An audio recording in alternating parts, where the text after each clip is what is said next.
क्या कोविड की बिगड़ रही परिस्थिति या ऐसे रोगी जिनकी जान बहुत बचाना कठिन हो रहा है, एलोपैथ भी जहाँ पर काम नहीं कर रहा, ऐसे में जो आयुर्वेद प्रेमी हैं वो पूछते हैं कि आयुर्वेद में ऐसी कोई औषध नहीं है जो इस तरह से बिगड़ रहे केसेस को हैंडल कर सके।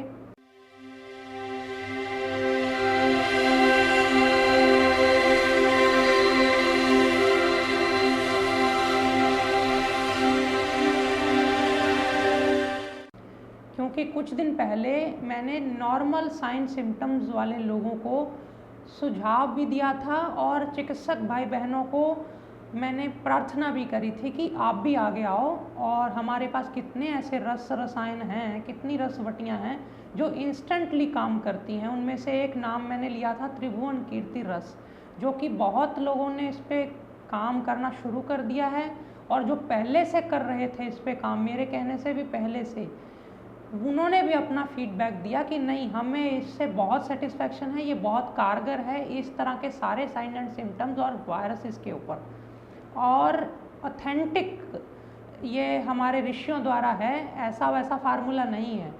ऐसे ही अगर सीवियर हो जाती है परिस्थिति, जाहिर सी बात है जिनके पास साधन है और पैसा है, सुविधा उपलब्ध है, उनके आसपास चिकित्सकों का एक जो फैसिलिटियाँ अवेलेबल हैं, वो तो हॉस्पिटल जाएंगे ही, और उनको वहाँ ऑक्सीजन भी मिलेगी, हर चीज़ की उपलब्धता है।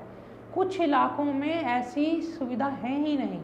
वहाँ पे मेरा सुझाव रहेगा, जो वहाँ पे आयुर्वेद के फिजिशियन डॉक्टर्स प्रैक्टिस कर रहे हैं, उनको अपने पास एक तो भीमसेनी कपूर रखना चाहिए, बहुत जल्दी ऑक्सीजन बढ़ाता है। अमृत धारा, सप्त धारा, ऐसी औषधियाँ रखनी चाहिए जो ऑक्सीजन को अवश्य ही बढ़ाती हैं।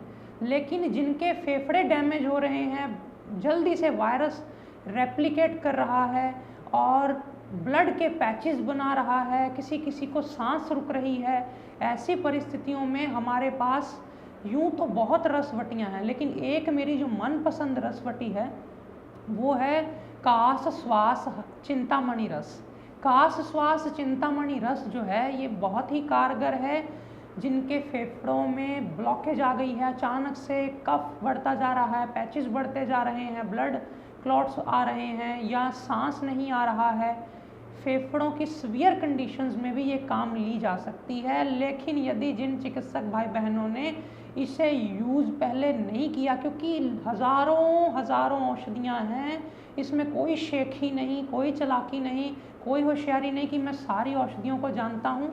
जिनके हाथ नहीं चढ़ी हुई उनको एक दूसरे डॉक्टर से बातचीत करके, जिनके हाथ चढ़ी हुई है उनसे बात करनी पड़ेगी। जैसे हम प्रैक्टिस करते हैं तो हमें पता होता है कि हम किस ढंग से इसको देते हैं तो ये फास्ट एक्शन करती है, वो आपके हाथ में चीज़ें आनी पड़ेंगी, तभी आप कह पाएंगे कि हाँ मैं हैंडल कर सकता हूँ इस केस को। क्योंकि एक अपनी प्रोप्रियोसेप्शन, जैसे मैंने आपको पहले भी कहा था एक बार, कि आप किसी संकरी सड़क पे गाड़ी लेकर जाना चाहते हैं तो आपके अंदर एक आपकी जो मानसिक शक्ति होती है, जिसको कहते हैं कि ये आप अनुमान शक्ति क्या कहती है कि हाँ इस सड़क से मेरी गाड़ी निकल जाएगी। हालांकि आपका शरीर का आकार छोटा सा है, लेकिन आपकी जो ब्रेन है, आपका जो माइंड है, वो आपके कार से जुड़ जाता है और आप उस समझ लेते हैं कि हाँ मैं यहाँ से रास्ते से गाड़ी निकाल लूँगा या नहीं। बस इसी शक्ति को बोलते हैं अनुमान शक्ति, अंग्रेजी में बोल देते हैं प्रोप्रियोसेप्शन।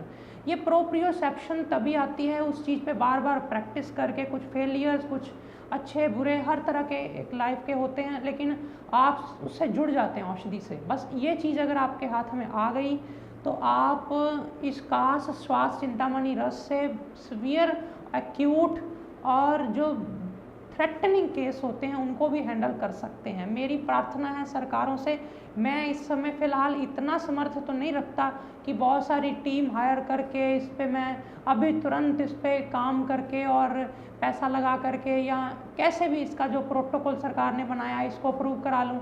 ये ऑलरेडी अप्रूव्ड है, हमारे ऋषियों का फार्मूला है, ऑथेंटिक है, क्लासिकल है, ये किसी का पर्सनल प्रॉपर्टी नहीं है, ये हमारे गुरुओं का है, ऋषियों का है। इसलिए इस वटी पे भी काम होना चाहिए। और भी ऐसी कई वटियाँ, कई चीज़ें जिस पे आयुष मंत्रालय काम कर भी रहा है, उनको भी सराहना मैं उनकी करना चाहूँगा।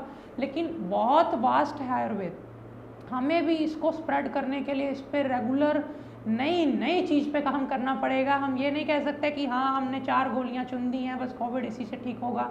ये कह देना अच्छा लगता है, लेकिन इससे और भी बहुत कुछ किया जा सकता है। जो आयुष मंत्रालय में गर्म जोशीले और हिम्मती लोग हैं, जो कहते हैं कि हाँ हम अपने परिवार को बाद में, लेकिन पहले अपनी देश की सेवा में डट सकते हैं। हालांकि सब डटे होंगे, मैं किसी को जानता तो नहीं हूँ इतना करीबी, लेकिन जो लोग भी इससे प्रेम करते हैं अपने कल्चर से, वो ज़रूर इस पे काम करें।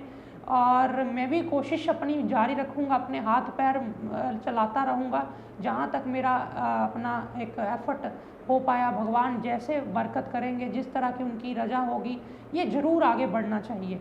इस तरह के केसेस मैंने देखे खुद, जिनके पास दवाई के पैसे ही नहीं थे। एलोपैथ में पहले सरकारें मदद कर रही थी कि आप तुरंत आपको गाड़ी लेने आएगी, तुरंत आपको क्वारंटाइन किया जाएगा या वहाँ ले जाया जाएगा। अब वो कह रहे हैं जहाँ से ट्रीटमेंट कराना कराइए।